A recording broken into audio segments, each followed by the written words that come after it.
Buttons, buttons, grab those buttons. It's time to embellish them and make them your own. And this is Julie. She's back with us from Sakura. And embellishing buttons is really fun.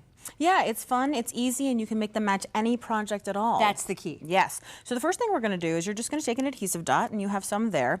And I'm working on a Teflon mat, and I'm just going to put the adhesive dots straight onto the mat. Thank you. Okay, and I'm just going to rub them on there. And then when I pull it up, you can see I have 2 dots. And then I'm going to take these plain buttons. They're just buttons for like a man's suit or something like that. Pretty ugly, pretty plain. Pretty neutral. Yeah, and I'm going to stick them there. Now, what this means is because they don't move, my hands are totally free. And when I'm coloring on them, I'm not going to have my fingers on the way. They're going to be sliding everywhere. Or the markers on your fingers. Exactly. So I'm using these markers, which have 2 tips, a broad tip and a detail tip, and these are permanent pigment markers.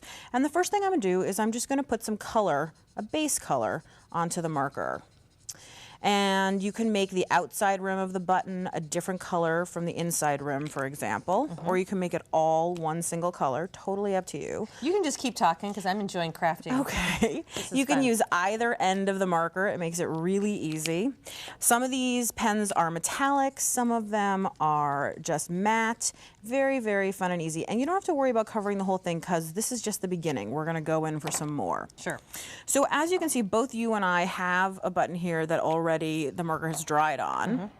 And now you can use either the detail tip, which I think you're going to do that, Beth, to embellish it any way that you'd like, or I'm going to use a 3D opaque ink over here, and I'm just going to go in and I'm going to add some little details.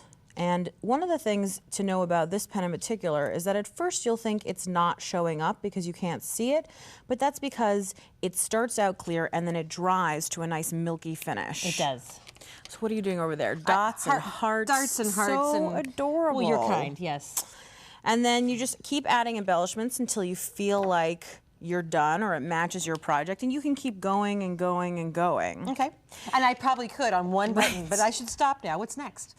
And then I like to create a nice gloss finish, and you can see the difference here on these 2 buttons between the matte, which is before you've done anything to it, and the gloss, which you want to use some kind of sealer. I happen to have just used nail polish for ease. Okay, so you're showing us here the steps on one plain, adding the base coat, decorating, and then using your nail polish. Exactly. Again, the nail polish.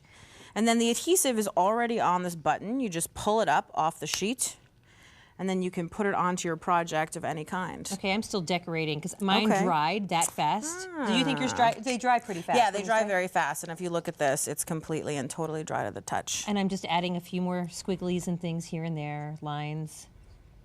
Okay. And I want to show the page because what is fun about this, fun with props, it says, MTA version, and I'm sure there's a story and I won't even ask you.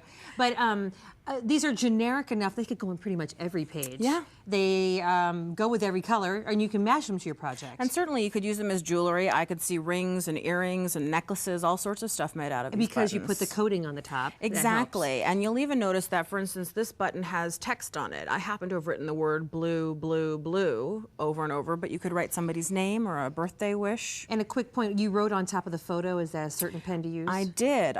Again, I think that if you just use a 3D opaque ink, it shows up really well on the photos, and on a slick surface, it'll go really easily. And a dark ink too. Okay, thank you, Julie. Very, very nice. Thank you. And we'll be right back.